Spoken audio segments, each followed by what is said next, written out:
Good day. I wanted to give you a sneak peek on an application I'm working on to simplify the exchange of scenes and banks and backups for the Fisa Suprema.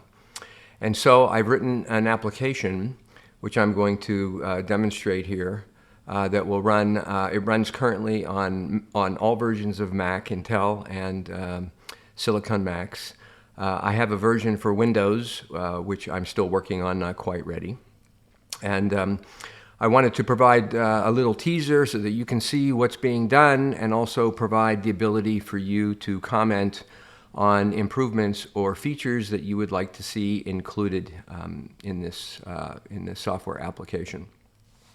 So I brought the application up, and as you can see, there's an informational window at the top, a middle window that lists the USBs that it detects, and some directives here that I'll go through in a second. So I'm going to go ahead and start to plug in some USBs, and it will automatically detect the USB as it's being inserted. So I've inserted the first one, and I'll insert the second one, and I will insert the third one. So I'll just do 3 here for you to be able to see. Okay, so you'll see that it's found the 3 USBs. You can obviously create a new USB for use with Fisa, or you can use an existing USB that has backups on it that you've created over time. So first, let me tell you that the Fisa requires the USB to be FAT32. None of the other formats at this time will work.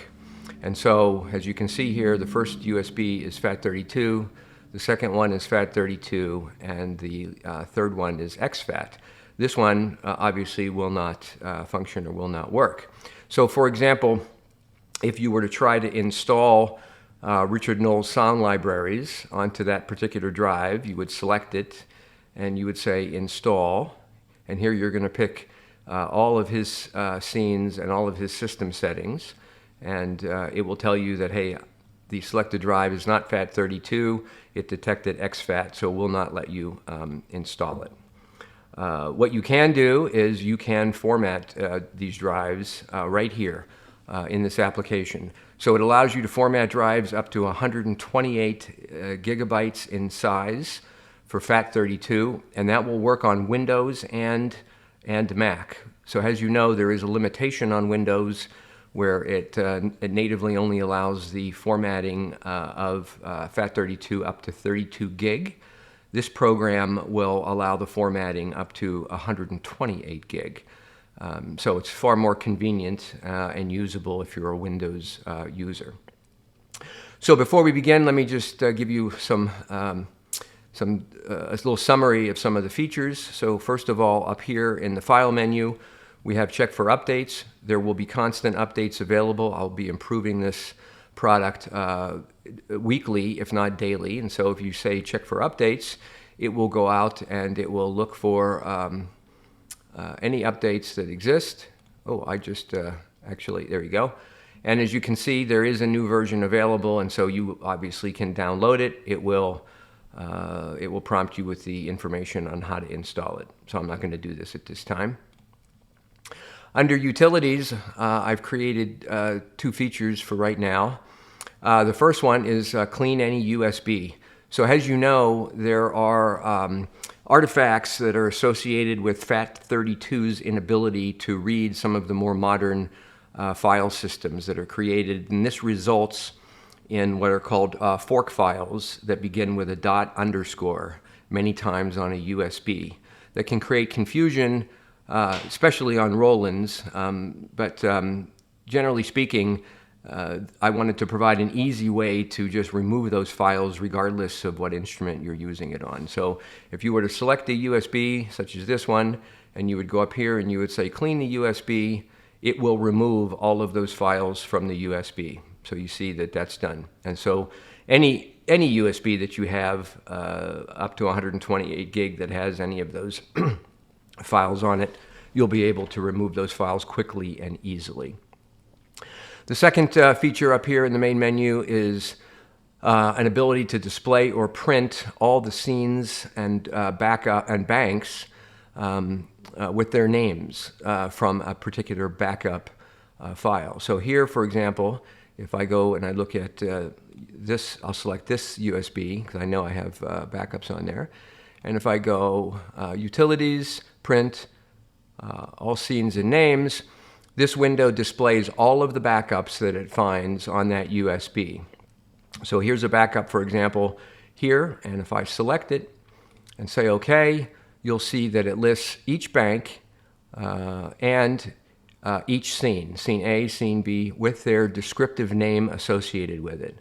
And it does this for all 100 banks. You can also print this if you like for your own information. So if you said print, you can save it as a PDF, you can email it. Here I'll just open it so you can see what it looks like. And so now you'll see here that I have a PDF that has all of the descriptions of what you have on that particular backup that you're currently using. Okay, Community Library is not yet implemented, but it's going to be a place where we can share and retrieve scenes and backups for people to share between each other. Documentation is where I'll be putting the documentation in for using this program, and also the documentation provided by others if they use this tool to officially distribute their sound library to others. So in this case, I'm installing Richard Knoll's sound library, which by the way is ready. And let me remind you that if you purchased a Fisa Suprema from me, this application will be available to you free of charge, and you'll be able to install Richard's sound library at no cost to you. It's included in your purchase. So let's go through each of these menus here, or each of these items here quickly. So detect USBs. In the event that a USB isn't detected automatically, you can click on that and it will force the detection of all the USBs that you've plugged in. Format the USB as FAT32. If you have a USB, for example, that is not formatted correctly, you can highlight it here. You can say format the drive. You can give it a name, so let's call it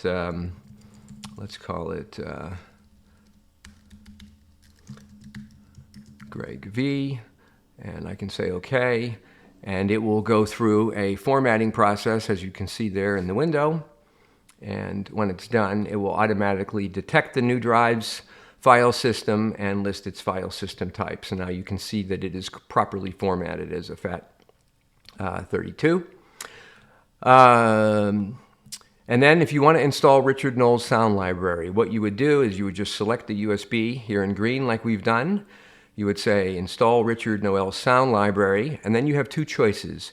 You can basically create an entire backup of his scenes, all 600 scenes, and his system settings. And what he has done is the first 21 banks are his custom banks, and he's relocated the factory banks further down stream, and so he does preserve that, and therefore the end result will be a backup that has Richard's banks in the first 21 and the factory banks a little bit later on. So let's go ahead and go through that quickly. So we'll do that, and so now you'll see that it's extracting the sound library from my program here, and it is installing it onto the USB Greg USB drive, and you can see that now you can plug the USB directly into the Fisa Suprema and do a backup import of that. If you'd like to, again, see what was just created, you can go up here, Utilities, Print, All Scenes. You can pick that backup which was just created. You can take a look at it, and there are his scenes and banks that he installed. Okay, you have another option that's non-destructive in a sense, that let's say that you have your own backups and you've already taken time to customize your Fisa Suprema and you've made modifications, let's say to the first 10 banks, and you really don't want to load Richard's full system. You would rather put his banks and have them relocated somewhere else that you define. So what you can do in that particular case is you can say install Richard's banks and scenes, and you would pick this second option. And the second option then allows you to select which backup on the USB you want to install. So let's pick this one. And then select the starting bank you want it to install to. So let's say that you would like his banks and scenes to begin at 30. So we'll pick 30, and then we'll say OK. And so now it's prompting you for confirmation. It's saying Richard's 21 banks will be installed in this backup name from banks 30 to bank 50. Do you want to continue? You can say cancel and not do it, or you can say OK, and it will go through and it will install Richard's 21 banks in banks 30 through 50. And so now again, you're all done. You can remove the USB and you can install it in the Fisa, and the Fisa will automatically find all the backups that you have on that USB. And of course, if you choose this backup to load, it will load it, basically saving and ensuring that the saved configurations that you had remain intact, with the addition of Richard's included in the banks that you selected. So that's a very quick preview of what this application does. I would be interested in getting feedback and support relative to enhancements that I can continue to make, and features and capabilities that you would like to see added to this to make your experience with the Korg Fisa Suprema much more intuitive. And of course, the beauty of this is you don't need to know anything about the file systems, where the files go, what directories they're in, what folder structures you need to save, etc., etc. It's done all automatically for you. Hope you enjoyed this little teaser.